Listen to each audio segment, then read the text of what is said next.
আমি স্পষ্টভাবে বলতে চাই, যতদিন পর্যন্ত সূর্য পূর্ব দিগন্তে উদয় হয়ে পশ্চিম দিগন্তে অস্ত যাবে, ততদিন পর্যন্ত পৃথিবীর বুকে ইসলাম টিকে থাকবে।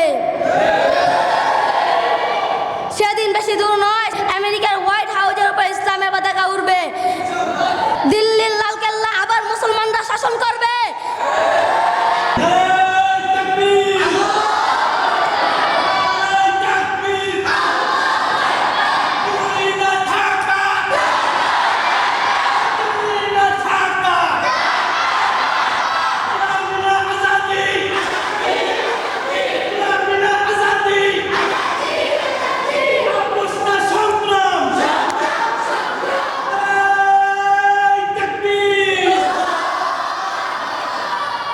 نحمده ونصلي على رسوله الكريم أما بعد فأعوذ بالله من الشيطان الرجيم بسم الله الرحمن الرحيم।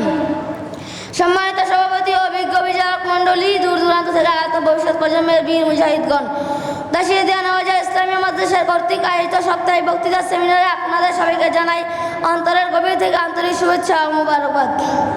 আজকের এই মহামান্য আসরে আমার আরেকটি বিষয় হলো আদর্শ সমাজ গঠন নবী করিম সাল্লাল্লাহু আলাইহি ওয়াসাল্লামের অবদান। আল্লাহ রাব্বুল আলামিন যদি তৌফিক দান করেন, তাহলে এই বিষয়ে কিছু গুরুত্বপূর্ণ কথা আপনাদের সামনে উপস্থাপন করার চেষ্টা করব ইনশাআল্লাহ। আমাদের প্রিয় নবী সাল্লাল্লাহু আলাইহি ওয়াসাল্লাম শুধু নামাজ রোজা শিক্ষা দেননি, তিনি শিক্ষা দিয়েছেন মানুষকে ভালোবাসতে, মিথ্যা না বলতে, অন্যায় থেকে দূরে থাকতে, গরিব লোকদের সাহায্য করতে। নবী সাল্লাল্লাহু আলাইহি ওয়াসাল্লাম কেমন সমাজ গঠন করেছিলেন? নবীজি সাল্লাল্লাহু আলাইহি ওয়াসাল্লাম যখন পৃথিবীতে আসলেন, তখন সমাজ ব্যবস্থা খুবই খারাপ ছিল। মানুষেরা মিথ্যা বলতো, অন্যায় করতো, গরিব লোকদের কষ্ট দিত, চুরি মারামারি ইত্যাদি কাজে লিপ্ত হয়েছিল।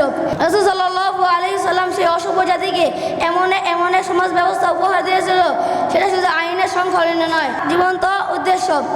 এর উদ্দেশ্য হলো, রাসূল সাল্লাল্লাহু আলাইহি ওয়াসাল্লাম বলেন, আল মুসলিমুল আকুল মুসলিম, মুসলমান মুসলমানের ভাই। সে তার উপর জুলুম করতে পারে না, সে তাকে হ্যায় করতে পারে না, সে তাকে বিপদে ফেলতে পারে না। এই সম্পদে তার জন্য আইন সমান, সে যদি অপরাধ করে তার জন্য আইন সমান। রাসূলুল্লাহ সাল্লাল্লাহু আলাইহি ওয়াসাল্লাম বলেন, যদি আমার মেয়ে ফাতেমা চুরি করতো, আমি তার হাত কেটে দিতাম। আমি স্পষ্টভাবে বলতে চাই, যতদিন পর্যন্ত সূর্য পূর্ব দিগন্তে উদয় হয়ে পশ্চিম দিগন্তে অস্ত যাবে, ততদিন পর্যন্ত পৃথিবীর বুকে ইসলাম টিকে থাকবে।